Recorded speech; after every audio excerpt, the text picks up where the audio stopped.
जय हिंद दोस्तों, कैसे आप सभी। उम्मीद करते हैं कि आप सभी लोग अच्छे होंगे। तो चलिए फिर से आप सभी को आपका अपना YouTube channel mastermind academy official में आप सभी का वेलकम है। तो आज की इस वीडियो में हम क्लास 10th यानी बिहार बोर्ड की जो बुक है, जिससे हम एनसीईआरटी या बीटीसी वही सेम बुक है, उसी के हम त्रिकोणमिति चैप्टर के 8.2 पे जितने सारे फार्मूला हम यूज करते हैं, यानी जैसे कि साइन 45 का मान हुआ, साइन 30 का, किसी भी त्रिकोणमितीय अनुपात का जो हम एंगल यानी थीटा के लिए भी, या किसी कोण का वैल्यू जो हम लिखते हैं वो कैसे लिखते हैं, आइए हम आज उसी को जानेंगे। फिर अगले वीडियो में हम उसका सॉल्यूशन लेकर के आएंगे।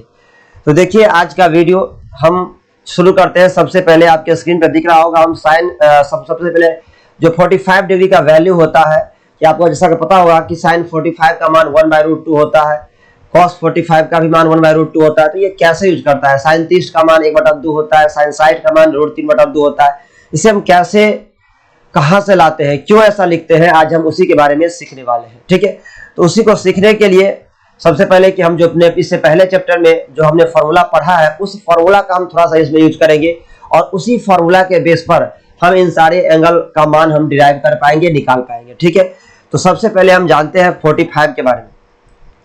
45 का वैल्यू हम कैसे यूज करते हैं। ठीक है, इसके लिए सबसे पहले हम ले लेते हैं एक समद्विबाहु समकोण त्रिभुज।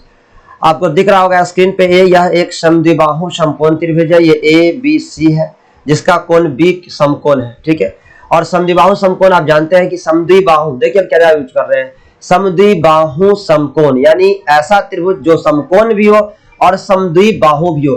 यानी यहाँ पर आप देख रहे हैं कि AB और BC बराबर है और साथ ही साथ यहाँ पर B 90 डिग्री है, यानी समकोण भी है और समद्विबाहु त्रिभुज, दोनों त्रिभुज है ये। ठीक है, तो चलिए हम सबसे पहले इसे समझ लेते हैं कि वे, और देखिए अगर ये 1 है और BC भी 1 है, AB भी 1 है, तो AC क्या है, √2 है। ये कहां से आता है, तो इसके लिए आपने पढ़ा है कौन सा प्रमेय, पाइथागोरस प्रमेय।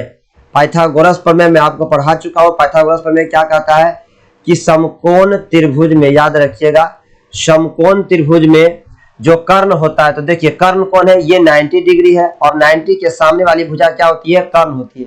यानी यहाँ पर AC क्या है, AC कर्ण है।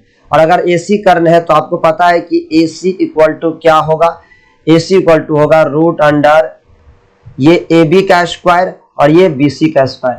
तो AB कितना है, 1 हमने मान लिया। ठीक है, और BC कितना है, तो वो भी 1 है, यानी एक स्क्वायर प्लस 1 का स्क्वायर, तो ये कितना हो जाएगा, √2 हो जाएगा। ठीक है, अगर आप ऐसा नहीं मानेंगे, मान के चलिए किसी ने यहाँ पर x मान लिया, यहाँ पर x मान लिया, तो ये क्या हो जाएगा, √2x हो जाएगा। आप देखिए निकाल करके, AC इक्वल टू क्या हो जाएगा, अगर हम दोनों को x मान लिया तो AC स्क्वायर बराबर क्या होगा, AB स्क्वायर जो BC स्क्वायर, कहां से होगा, पाइथागोरस प्रमेय से।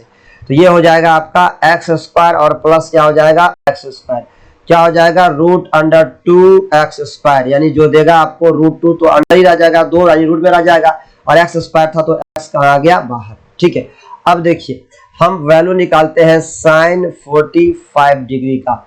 जब साइन 45 डिग्री का वैल्यू निकालेंगे तो साइन 45 इक्वल टू होगा क्या, P/H। क्या होता है, साइन किसका रेशियो देता है, P/H। तो साइन 45 के लिए P का मान क्या होगा, BC, यानी आधार बटा क्या होता, सॉरी लंब बटा क्या होता है, कर्ण। साइन किसका रेशियो देता है, लंब और कर्ण का, और हम थीटा कौन सा यूज कर रहे हैं, 45। तो देखिए यहाँ 45 बना हुआ है, और अगर यहाँ 45 बना हुआ है, थोड़ा सा हम इसको इरेज करते हैं, 1 मिनट। हाँ देखिए ये जरा यहाँ पे कचरा हो गया, इसको थोड़ा सा हम हटा लेते हैं, ठीक है, ताकि आपको समझ में आए। अब देखिए ये हट गया, अब जरा इसको देखिए, अब देखिए, तो ये अगर √2 है और ये 1 है और ये 1 है, तो साइन 45 हम इस एंगल के लिए अगर यूज करते हैं, तो इसके लिए साइन हम जानते हैं कि लंब बाई कर्ण देता है, तो इस एंगल के लिए लंब कौन सा होगा, BC होगा। कौन होगा, BC। तो यहाँ पर हो जाएगा क्या, लंब हुआ BC, और कर्ण तो आप जानते हैं 90 के सामने ये फिक्स होता है, तो BC/AC हो जाएगा, और 1 हो गया BC का मान कितना हो गया, 1, और AC का मान कितना हो गया, √2। तो यानी साइन 45 का वैल्यू कितना आ गया, 1/√2। क्लियर है, आपको समझ में आया होगा। अब देखिए इसी प्रकार हम cos 45 का वैल्यू हम इसी तरीके से फाइंड कर सकते हैं। cos किसका रेशियो देता है, आधार बटा कर्ण का, तो आधार बटा कर्ण, तो इस एंगल के लिए 45 के लिए आधार कौन सा होगा, AB होगा, तो हमने AB लिख दिया यहाँ पर। और कर्ण कौन होगा, तो ये तो सबके लिए फिक्स है, AC होना है, तो AC होगा। और आपको पता है ए बी का मान कितना है, तो 1 है तो 1 आएगा, और ए सी का मान कितना है, तो √2 है तो √2 आएगा। ठीक है, तो यानी आपको sin 45 भी आ गया और cos 45 भी आ गया, दोनों का वैल्यू कितना आ गया, 1/√2 1/√2। ठीक है, चलिए अब हम tan 45 कैलकुलेट करते हैं। tan 45 अगर आप निकालते हैं तो देखिए क्या होगा। tan 45 को जरा समझिए। tan 45 बराबर क्या होता है, tan आपको पता है किसका रेशियो देता है, p/b का। किसका रेशियो देता है, p/b, यानी लंब बटा आधार का। और इस 45 के लिए लंब कौन सा होगा, तो BC होगा। क्या होगा, BC। आधार कौन सा होगा, आधार AB होगा, आधार AB। ठीक है, और BC/AB यानी 1/1, 1/1 क्या होगा, 1। इसीलिए tan 45 का वैल्यू कितना होता है, 1। cos 45 का कितना होता है, 1/√2। sin 45 का क्या होता है, 1/√2। ये आपके बुक में टेबल बना करके दिया होगा, जिससे आप रट लेते हैं, लेकिन रटने की वास्तव में जरूरत नहीं है। आप इस तरीके से सारे वैल्यू को हम निकाल सकते हैं। ठीक है, देखिए अब यहाँ इस ट्रायंगल से हम केवल साइन का मान पता कर सकते हैं। तो आपको पता होगा कि फिर आप ये क्वेश्चन कीजिएगा कि 30 और 60 का वैल्यू कहाँ से लाएंगे। तो अगले हम जस्ट इसके बाद नेक्स्ट स्लाइड में चलते हैं, फिर 30 और 60 का भी हम समझाएंगे। तो पहले हम 45 की बात कर रहे हैं, तो हम 45, क्योंकि आपको क्लास 10th में सिर्फ न्यून कोण के बारे में पढ़ना है। न्यून कोण यानी 0 डिग्री से लेके 0 डिग्री से लेके 90 डिग्री तक पढ़ना है। ठीक है, तो हम पहले 45 पढ़ते हैं, फिर 30 पढ़ेंगे, फिर 60 पढ़ेंगे और 0 90 पूरा पढ़ लेंगे। यानी न्यून कोणों के बारे में हमें पढ़ना है, हम न्यून कोण के बारे में पढ़ रहे हैं। ठीक है, अब चलिए देखिए जरा इसको हम फिर से बात करते हैं, इसको थोड़ा सा इरेज करते हैं और उसके बाद हम और समझने का प्रयास करते हैं।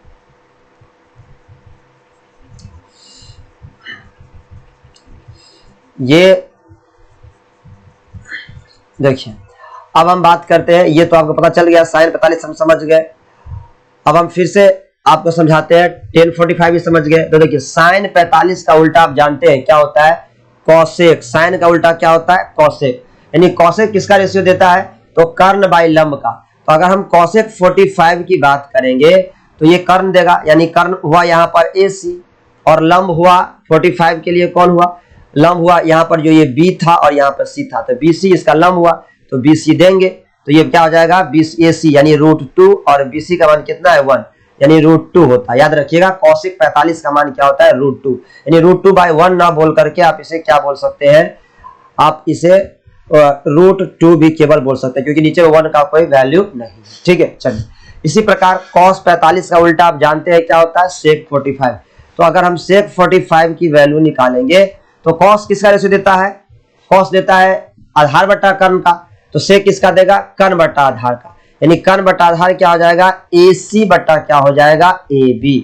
यानी क्या हो जाएगा, ये भी हो जाएगा √2/1। ठीक है, तो यानी cosec 45 का मान भी √2, sec 45 का मान भी √2, उसी तरीके से sin 45 का मान भी 1/√2 और cos 45 का मान भी 1/√2। ठीक है, आई होप आपको 45 का मान समझ में आया होगा। अब देखिए tan और tan 45 पता है, तो cot 45 इसका उल्टा होता है।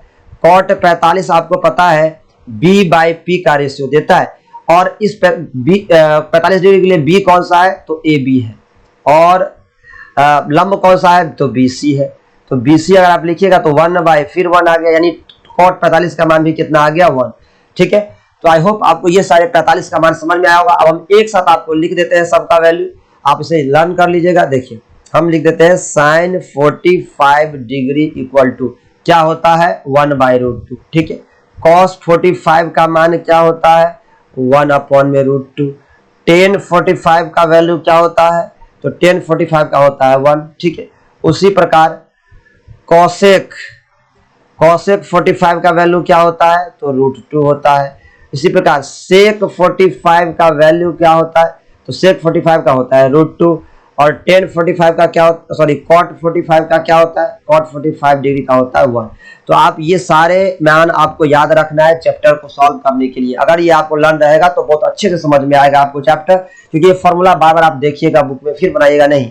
एग्जाम में हमें इसको याद रखना है और एग्जाम में इस वैल्यू का हमें क्या करना है, यूज करना है। एग्जाम में जाकर के हमें इसको वहां पर निकालना नहीं है फॉर्मूला, इस सारे फॉर्मूला को मुझे याद रखना है। तो आप इस सारे फॉर्मूला को याद कर लीजिएगा, बाद में हम सबको एक टेबल के रूप में भी आपको बता देंगे, जहां से आप आराम इजीली याद कर सकते हैं। ठीक है, अब चलिए अब हम चलते हैं साइन और 30 का मान 30 और 60 का मान समझते हैं। ठीक है, आपके स्क्रीन पे दिख रहा होगा, हमने यहाँ पर लिखा है कि 30 डिग्री और 60 डिग्री का त्रिकोणमितीय अनुपात।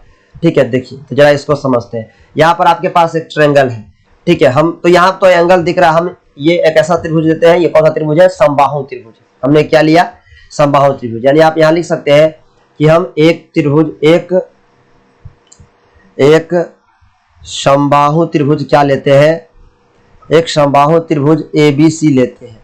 इसको प्रूव करने के लिए हम ABC एक क्या लेते हैं, समबाहु त्रिभुज। ठीक है, चलिए हमने समबाहु त्रिभुज ले लिया, इसका नाम दे देते हैं A B और क्या देते हैं, C दे देते हैं। ठीक है, A B और C दे दिया, ये एक समबाहु त्रिभुज है। चलिए अब हम क्या करते हैं, इस A वाले शीर्ष से हम यहां पर एक डाल लेते हैं एंगल बाइसेक्टर। ठीक है, ऐसे करके थोड़ा अच्छे से करते हैं, थोड़ा टेढ़ा हो रहा है। हम क्या करते हैं, यहां से एक ऐसे करके एक लंब खींचते हैं, ये लंब है, ये क्या खींचा हमने, लंब खींचा। तो याद रखिएगा मैंने ये लंब खींचा, तो देखिए आप जानते हैं कि यह एक समबाहु त्रिभुज है और समबाहु त्रिभुज का वही लाइन, यानी अगर मैंने यहाँ पर डाल दिया D, तो AD ही इसका कोण समविभाजक भी होगा, AD इसका माध्यिका भी होगा, AD इसका लंब भी होगा। यानी जिसको आप यानी A से यहाँ इस A वाले शीर्ष से ये क्या लंब हुआ, BC पर क्या हुआ, लंब हुआ, यानी यहाँ पर क्या बनेगा, 90 डिग्री बनेगा। ठीक है, ये 90 डिग्री बन गया। तो यहाँ से हमने एक लंब डाल लिया, तो ये भी आपको याद रखना है। यानी समबाहु त्रिभुज का सब कुछ वही होता है, वही उसका कोण समविभाजक होता है, वही उसका माध्यिका होता है, वही उसका क्या कहते हैं, लंब होता है, सब कुछ सेम होता है। ठीक है, तो हमने ये खींच लिया। अब देखिए अगर यहाँ ये कोण समद्विभाजक है तो यानी इधर भी 30 डिग्री का एंगल बनेगा और इधर भी कितना डिग्री का एंगल बनेगा, 30 डिग्री का एंगल बनेगा। ठीक है, ये याद रखिएगा आप। अब देखिए अगर समबाहु त्रिभुज का तीनों भुजा क्या होता है, समान होता है। मैंने इसको A मान लिया, इसको भी, इस पूरे को भी क्या मान लिया, A मान लिया, और ये A, तीनों A हो गया। और अगर ये माध्यिका है तो A/2 इधर होगा और आधा इधर होगा, क्योंकि माध्यिका क्या करता है, जिस साइड पे माध्यिका जाता है उसको दो भागों में बांट देता है। तो BC को यहाँ क्या किया है, उसने दो भागों में आधा आधा कर दिया, बांट दिया। यानी ये जो BC आप देख रहे हैं ये दो भाग में क्या हो गया, बट गया। ठीक है, अब देखिए अब हमें यहां पता हो गया कि ये A/2 हो गया और ये A है, तो हम क्या करते हैं, AD निकालते हैं। AD कैसे निकलेगा, AD लगेगा पाइथागोरस प्रमेय से, क्योंकि ये जो हो गया ये समकोण त्रिभुज हो गया। कौन सा, AD और B, सब एक समकोण त्रिभुज बन गया। तो हम समकोण त्रिभुज किसमें लेते हैं, समकोण त्रिभुज ADB में, समकोण त्रिभुज ADB में। ठीक है, ADB में हम किसका लंबाई निकालते हैं, AD का। क्या हो जाएगा, A², क्योंकि देखिए ये तो ये यहाँ 90 डिग्री है, तो ये तो इस त्रिभुज का ये कर्ण कहलाएगा। तो कर्ण, और हमें निकालना है क्या, AD निकालना है। तो हम जानते हैं कि कर्ण का स्क्वायर माइनस क्या होगा, इधर का जो बाकी साइड का स्क्वायर, यानी A² माइनस क्या हो जाएगा, BD का स्क्वायर। अगर आप AD का मान निकालने चलेंगे, जैसे कि ये यहाँ पर आपको ऐसे था, ठीक है, सॉरी थोड़ा सा ये टेढ़ा हो गया, इसको हम थोड़ा सीधा करते हैं। ठीक है, ये मान लीजिए लंब था। ठीक है, हमने इसको A माना था, इसको भी A माना था, इस पूरे को भी A माना था, तो ये A/2 हो गया, ये A/2 हो गया। ठीक है, यहाँ नाम हमने A दिया, यहाँ B दिया और यहाँ क्या दिया, C। ठीक है, याद रखिएगा ये B है। अब देखिए अब हम AD का लंब, ये यहाँ पर D है, हम AD निकालना चाहते हैं। तो पाइथागोरस प्रमेय से क्या हो जाएगा, AD इक्वल टू हो जाएगा AB का स्क्वायर और माइनस में क्या हो जाएगा, BD का स्क्वायर। ठीक है, तो ये आप निकालेंगे अगर, तो क्या होगा, ये हो जाएगा आपका A² और माइनस A/2 का स्क्वायर। ठीक है, यानी ये आपको देगा √A² माइनस A/2 का स्क्वायर क्या होगा, A² बट्टा 4 होगा। फिर इसको हम रूट करेंगे तो ये क्या हो जाएगा, सब्ट्रैक्ट करेंगे, बट्टा बट्टा घटाव करेंगे, तो 4A² माइनस A² बट्टा में क्या जाएगा, 4। जब इसको हम सॉल्व करेंगे तो क्या हो जाएगा, ये रूट अंडर हो जाएगा 3A² बट्टा, ये पूरा पे रूट है, याद रखिएगा ये पूरा रूट के अंदर है। जब इसको हम सॉल्व करेंगे तो ये क्या हो जाएगा, √3A और 4 का क्या हो जाएगा, 2। यानी ये हमारा क्या निकल के आ गया, ये निकल के आ गया √3A/2 निकल गया। ठीक है, √3A/2 हो गया। अब हमें सब कुछ पता चल गया। ठीक है, हम जहाँ से इरेज कर लेते हैं, जो हमारे काम का नहीं है उसको इरेज कर लेते हैं, ताकि आपको अच्छा साफ लगे देखने में। ये वैल्यू आपको पता चल गया, हम सब हटा लेते हैं। अब देखिए, अब इसके बाद हमें इधर का सब कुछ पता चल गया। अब यहाँ से हम वैल्यू फाइंड करेंगे, एक एक करके सारा वैल्यू आप निकाल सकते हैं। देखिए बड़ा आसान है। ठीक है, आप जरा इसको समझिएगा, बहुत आसान है, याद करने की कोई जरूरत नहीं है। देखिए ये आपका A हुआ, ये इसका लंब कितना हो गया था, AD हो गया √3a/2। ये हो गया आपका कितना, अब लिखा हुआ है वहां पर √3a/2 हो गया, और ये a/2 हो गया। अब हम देखिए समकोण त्रिभुज लेते हैं, कौन सा समकोण त्रिभुज, किसमें, ABD में, समकोण त्रिभुज ABD में हम लेते हैं। यहाँ एंगल कितना डिग्री है, 30 डिग्री, क्योंकि ये एंगल बाइसेक्टर था AD, तो ये आधा आधा में क्या हुआ था, बट गया था। तो हम sin 30 डिग्री का मान जब निकालेंगे तो sin 30 आप जानते हैं क्या देता है, P/H देता है, और 30 डिग्री एंगल कहाँ है, यहाँ 30 डिग्री एंगल यहाँ है, तो sin 30 बराबर होता है, और sin रेशियो देता है लंब बटा कर्ण का। तो इस 30 डिग्री के लिए लंब कौन सा होगा, तो लंब होगा BD, और कर्ण कौन सा होगा, तो कर्ण होगा AB, कर्ण होगा AB, ठीक है। तो BD का मान कितना है, BD का मान है a/2, और AB का मान कितना है, AB का मान है a, ठीक है, AB का मान है a। तो ये क्या हो जाएगा, देखिए अगर आप इसको करेंगे तो जब हम इसे सॉल्व करेंगे तो ये a/2 और नीचे में a रहेगा, क्योंकि a/2 था तो 2 नीचे आ गया, a ऊपर ही रह जाएगा, ये a से a क्या हो जाएगा, कट जाएगा, तो 1/2, यानी sin 30 का मान हमें पता चल गया 1/2। इसी प्रकार हम cos 30 का मान निकालते हैं। cos 30 का मान जब निकालेंगे तो फिर क्या होगा, देखिए जब cos 30 निकालेंगे तो cos 30 आप जानते हैं क्या होता है, आधार बट्टा कर्ण। तो 30 एंगल 30 के लिए आधार कौन सा होगा, तो AD उसका आधार होगा, यानी AD बट्टा क्या हो जाएगा, AB, AB हो जाएगा, ठीक है। तो AD आपका कितना है, √3a/2 है, √3a/2, और नीचे में क्या जाएगा, AB, AB कितना है, A। फिर से हम इसको सॉल्व करेंगे तो √3a होगा, और नीचे में क्या हो जाएगा, 2a, a से a कटा, तो √3/2 याद रखिएगा। cos 30 का मान कितना होता है, √3/2 याद रखना है आपको, ठीक है। cos 30 का मान आप याद रखिएगा कितना होता है, √3/2।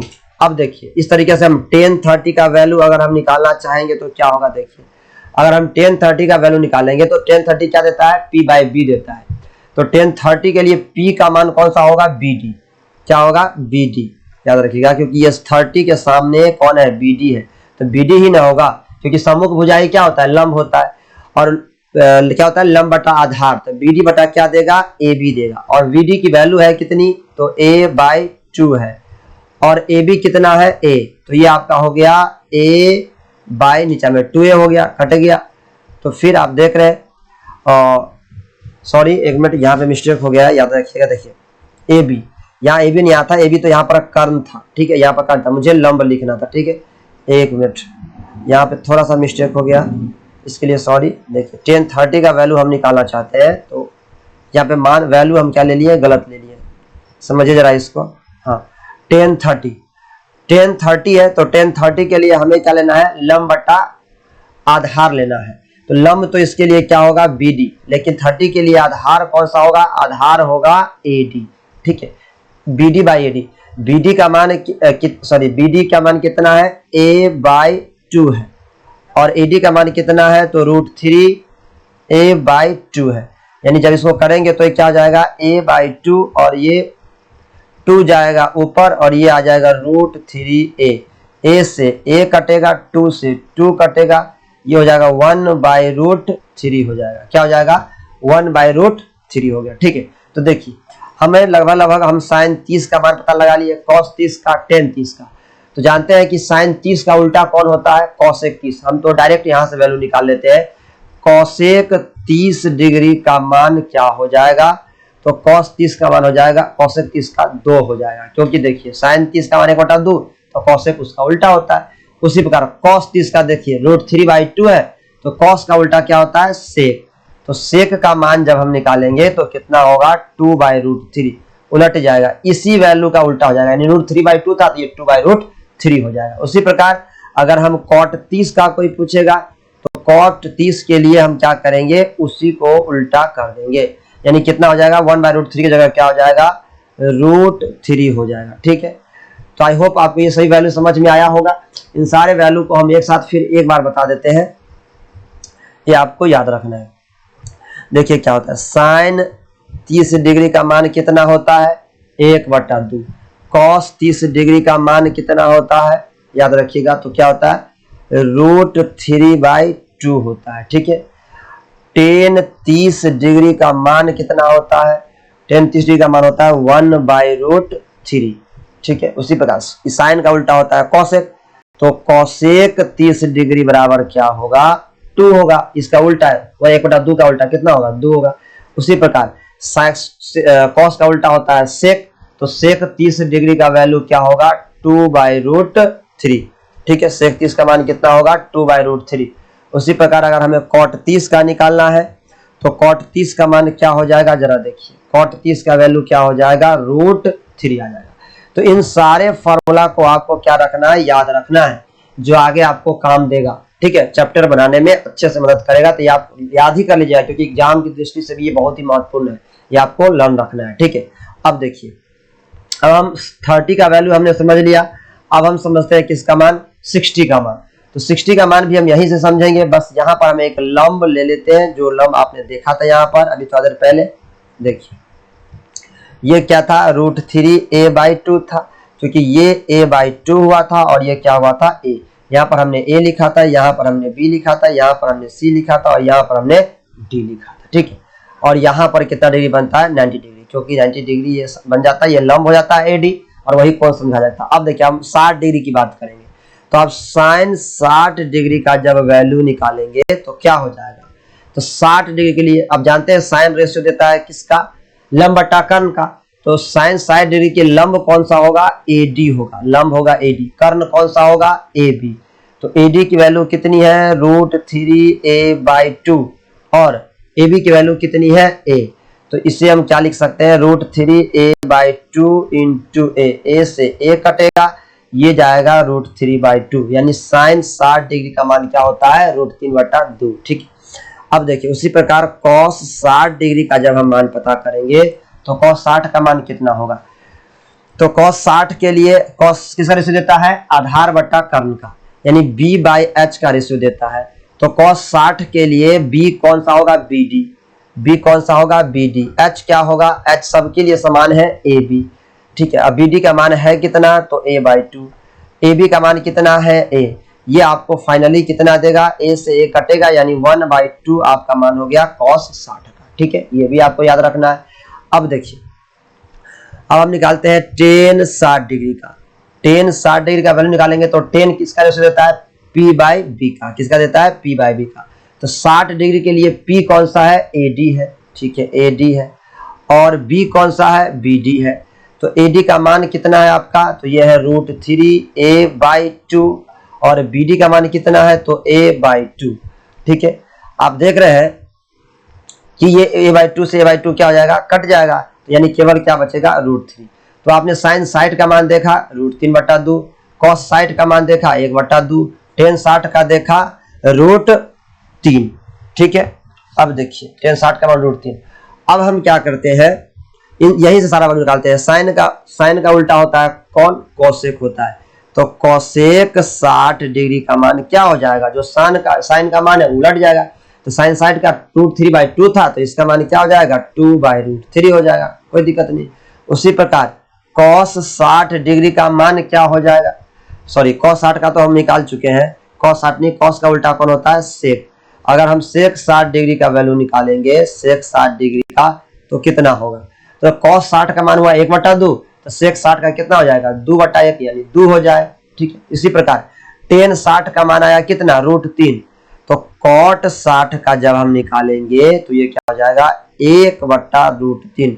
उल्टा हो जाता है मान, यानी सबको हम एक बार फिर से आपको लिख देते हैं। साइन 60 डिग्री का मान क्या होता है? क्या होता है? 2 होता है, √3/2।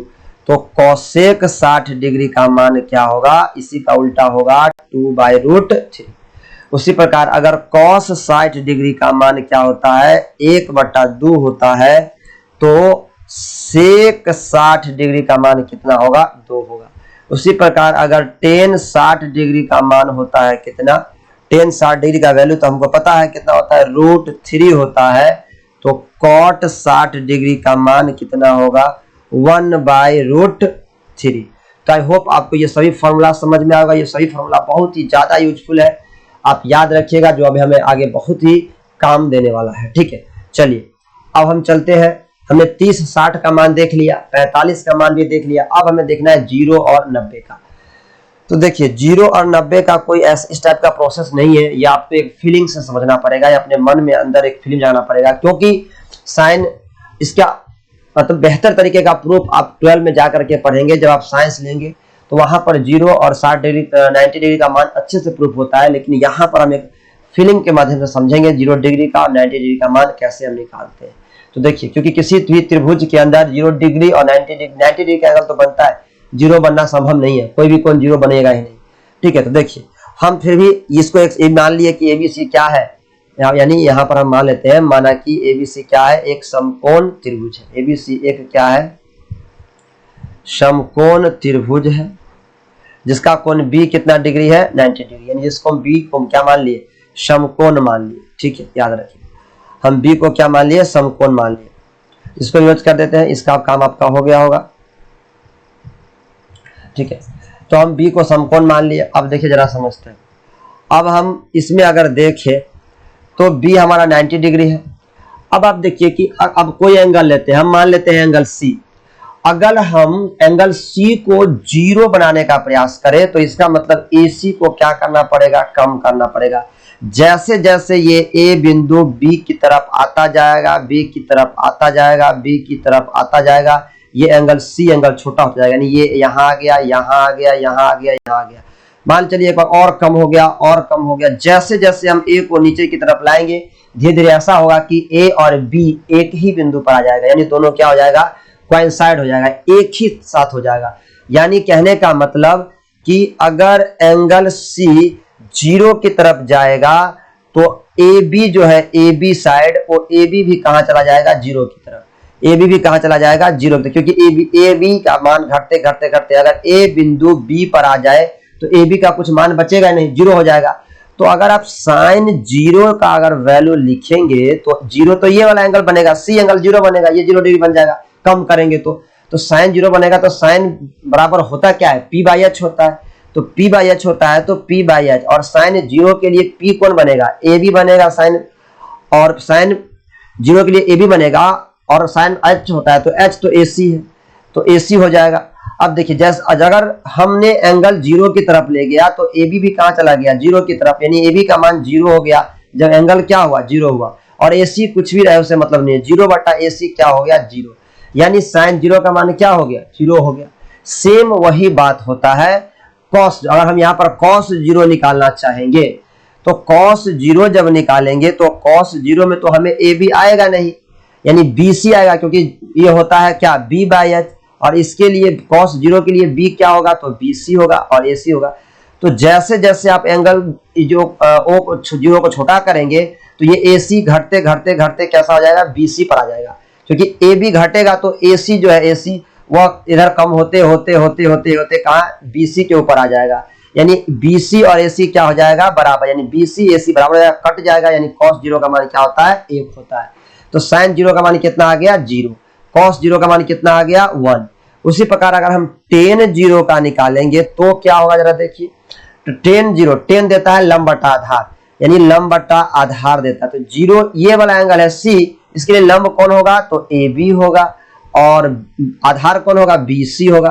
अब देखिए, तो AB तो घटते घटते क्या हो गया, जब ये एंगल 0 की तरफ गया है एंगल C, तो AB 0 हो गया, यानी 0/BC क्या हो जाएगा, 0। यानी आपको याद रखना है कि tan 0 का मान भी क्या होगा, 0 होगा। यानी हमें सबका मान पता चल गया कि साइन 0 का मान क्या होता है, 0 होता है। cos 0 डिग्री का मान क्या होता है, 1 होता है, और tan 0 डिग्री का मान क्या होता है, तो 0 होता है। ठीक है, अब देखिए, अगर मुझे इसी का उल्टा cosec 0 का मान निकालना होगा तो हम क्या करेंगे, cosec 0 का मान निकालना होगा तो हम क्या करेंगे, उल्टा होगा, कि साइन 0 का, साइन का उल्टा होता है cosec, तो 1/0 हो जाएगा, जो कि इनफाइनाइट हो जाएगा, क्या हो जाएगा, अपरिभाषित। याद रखिएगा, 1/0 परिभाषित नहीं होता है, इसे हम क्या कहते हैं, अपरिभाषित कहते हैं। याद रखिएगा, 1/0 क्या हो जाएगा, अपरिभाषित। उसी प्रकार cos 0 जो होता है वह sec का उल्टा होता है, यानी ये क्या हो जाएगा, sec 0 हो जाएगा। ठीक है, तो यानी वो 1/1, sec 0 का मान क्या हो जाएगा, 1/1, यानी ये तो 1 देगा, यानी cos 0 1 होता है तो sec 0 भी क्या होगा 1 होगा। उसी प्रकार tan 0 को हम क्या लिख सकते हैं 1 बाई cot 0, 1 बाई cot 0 लिखेंगे तो 1। और सॉरी एक मिनट, हमें tan 0 का मान पता करना है। किसका मान पता करना है, ये नहीं, हमें tan 0 का मान पता है तो हम cot 0 का वैल्यू यहां से निकाल सकते हैं। cot 0 का वैल्यू क्या आएगा, cot 0 का वैल्यू देखिए क्या आएगा, तो 1 बाई tan 0, यानी cot 0 का मान होगा 1 बाई 0, यानी ये भी क्या हो जाएगा, ये भी हो जाएगा अपरिभाषित। याद रखिएगा ये भी क्या हो जाएगा अपरिभाषित। यानी यहाँ याद रखना है आपको sin 0 0 होता है, cos 0 1 होता है, tan 0 0 होता है, cosec 0 अपरिभाषित होता है, sec 0 1 ही होता है, cot 0 अपरिभाषित होता है। यानी ये सारा वैल्यू आपको याद रखना है, ठीक है। तो हमने 0 डिग्री का डिस्कस कर लिया, अब हम डिस्कस करते हैं 90 डिग्री का, ठीक है। तो फिर वही त्रिभुज लेते हैं, एक समकोण त्रिभुज है एबीसी जिसका कोण 20 समकोण है। अब हम 90 डिग्री की जिक्र करते हैं, 90 डिग्री हम बनाने का प्रयास करते हैं। 90 डिग्री को समझते, देखिए मान लीजिए कि एंगल ए को हम क्या बनाना चाहते हैं 90 डिग्री। तो एंगल ए को 90 डिग्री बनाना चाहते हैं तो यानी ये जो एसी साइड है उसको आपको धीरे धीरे इधर कम करते करते यानी ए बिंदु को यहाँ लाएंगे ए बिंदु को यहाँ लाएंगे, फिर यहाँ ए बिंदु को लाएंगे, फिर यहाँ ए बिंदु को लाएंगे, तो ये एंगल 0 हो जाएगा, एंगल सी 0 हो जाएगा। लेकिन एंगल ए क्या हो जाएगा, जैसे ही ये ए वाला बिंदु इस बी के जगह पर आएगा तो ये एंगल भी क्या बन जाएगा 90 बन जाएगा, यानी दो एंगल 90 हो जाएगा। यानी त्रिभुज के तीनों कोणों 180 रहता है, तो एंगल बी तो पहले से 90 है और इस AC को BC पर आ जाने की वजह से ये जो एंगल है, एंगल अब जो पहले से है वो क्या किस में बदल जाएगा 90 डिग्री में। यानी आपको एक फीलिंग की तरह समझना है। और जैसे ही ये 90 बनेगा तो AB क्या हो जाएगा, यानी अगर एंगल A 90 डिग्री की तरफ जा रहा है तो AB कहाँ जा रहा है 0 की तरफ जा रहा है AB का वैल्यू, और AC बराबर क्या हो रहा है BC हो रहा है, ठीक है। अब देखिए एंगल A 90 बनेगा तो आप साइन अगर 90 डिग्री का मान निकालना चाहेंगे तो साइन 90 के सामने की वजह साइन जानते हैं किसका रेशो देता है P/H का, और ये एंगल अगर A एंगल 90 बनेगा तो इसके लिए लंब होगा कौन सा BC, और कर्ण तो रहेगा AC ही। तो BC का वैल्यू बताइए, BC और AC आप देख रहे हैं कि BC और AC क्या हो गया बराबर हो गया, यानी 1/1 यानी कट जाएगा, आंसर आएगा 1। यानी साइन 90 का मान कितना होता है 1 होता है। उसी प्रकार अगर हम cos 90 का निकालना चाहेंगे तो cos 90 का क्या हो जाएगा, cos 90 हो जाएगा, आप जानते हैं कि cos 90 ये अगर 90 है एंगल A 90 है तो आधार बट्टा कर्ण देता है, यानी ये आपको दे देगा AB/AC। तो AB तो चला गया 0 की तरफ, AB देखते ना 0 की तरफ गया जब 90 बनाया तो, और AC तो कुछ भी है तो 0/AC क्या हो जाएगा 0, यानी cos 90 क्या होता है 0। उसी प्रकार अगर आप tan 90 डिग्री की बात करेंगे तो tan 90 क्या होता है, tan देता है P/B का रेशियो, और 90 के लिए P होगा कौन सा BC, आधार कौन सा होगा AB, यानी जो A क्या हो जाएगा BC/AB, और BC तो आपको पता ही है कि BC रहेगा, लेकिन AB चला गया 0 यानी नीचे में 0 आ गया, और जब ये हर 0 आएगा तो tan 90 क्या हो जाएगा अपरिभाषित। इसको क्या बोलेंगे अपरिभाषित बोलेंगे, ये अपरिभाषित हो गया, ठीक है। तो देखिए सबका मालूम मान मुझे पता चल गया, साइन 90 का मान मुझे मालूम चला कितना आया A। उसी प्रकार cos 90 का मान मुझे मालूम चला क्या आया 0, और tan 90 का मान कितना आ गया तो अपरिभाषित आ गया, इनफाइनाइट आ गया। देखिए तो इसका साइन का उल्टा होता है कौन कोसेक, तो कोसेक 90 डिग्री का मान क्या होगा बताइए, कोसेक 90 का मान क्या हो जाएगा, इसका क्या हो जाएगा उल्टा हो जाएगा, यानी 1/1 यानी 1 हो जाएगा। cos 90 यानी सेक अगर हम 90 की मान याद करेंगे तो सेक 90 क्या हो जाएगा इनफाइनाइट अपरिभाषित हो जाएगा, ठीक है। और tan 90 का मान अगर सॉरी cot 90 का मान अगर हम याद करेंगे तो sin tan 90 का उल्टा होगा, यानी 1/∞, यानी ये किसके तरफ चला जाएगा 0 बन जाएगा, ठीक है। तो आई होप आपको ये सारा वैल्यू समझ में आया होगा, आप इसे याद रखिएगा। अब हम एक टेबल के माध्यम से इसको समझाते हैं, आप जरा इसको समझिए। ये है आपके बुक में भी ये टेबल बना होगा। यहाँ पर देखिए हम किसी पार्टिकुलर एंगल को शो कर रहे हैं थीटा बराबर 0 होता है तो साइन 0 का मान 0 होता है, 30 का मान साइन 1/2 होता है, 45 का 1/√2 होता है, 60 का √3/2 होता है, 90 का मान 1 होता है, ठीक है।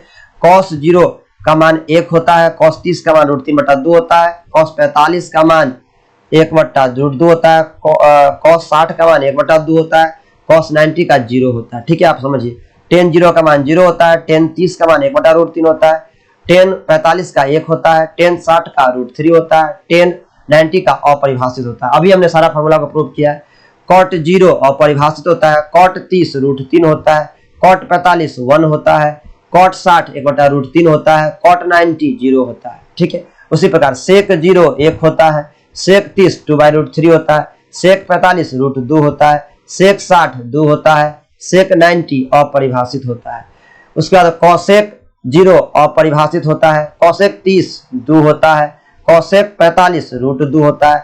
cosec 60 2/√3 होता है और cosec 90 1 होता है। ठीक है, तो आई होप आपको ये सारा समझ में आया होगा अच्छे तरीका से। अब देखिए, हम एक ट्रिक बताते हैं आपको, अगर ना याद रहे तो कभी इसको जल्दी जल्दी निकालने का। आप सबसे पहले क्या करेंगे, इसे लिख लेंगे, 0 लिख लेंगे, 1 लिख लेंगे, 2 3 4, यानी आपको 1 से 0 से लेकर 4 तक लिखना है।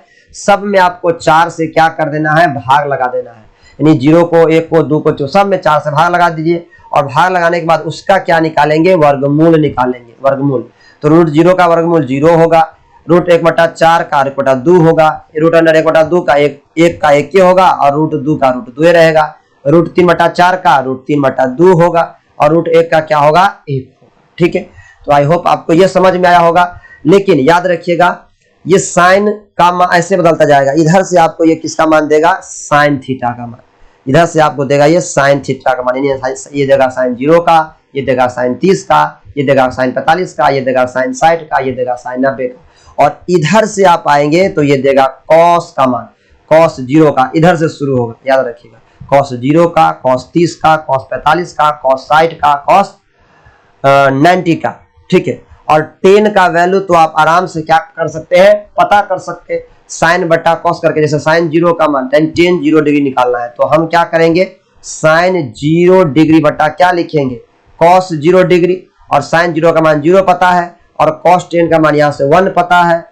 कॉस 0 का मान तो ये 0/1 क्या हो जाएगा, 0, तो tan 0 आ गया 0। इस तरीके से आपको पता है कि tan थीटा बराबर साइन थीटा बटा कॉस थीटा होता है, तो आप सब निकाल सकते हैं। अगर आपको साइन कॉस पता हो गया तो आप tan भी निकाल सकते हैं साइन बटा कॉस करके। और अगर साइन कॉस tan पता हो गया तो सबका उल्टा करके हम सेक, कॉसेक और कॉट भी निकाल सकते हैं, जैसा कि अभी हमने पीछे निकाला है। ठीक है, तो आई होप आज का सेशन आपको समझ में आया होगा। अगर सेशन समझ में आए तो वीडियो को लाइक जरूर कीजिएगा, दोस्तों में शेयर कीजिएगा और चैनल को सब्सक्राइब जरूर कीजिएगा। तब तक के लिए घर पे रहिए, पढ़ते रहिए। Bye bye, take care.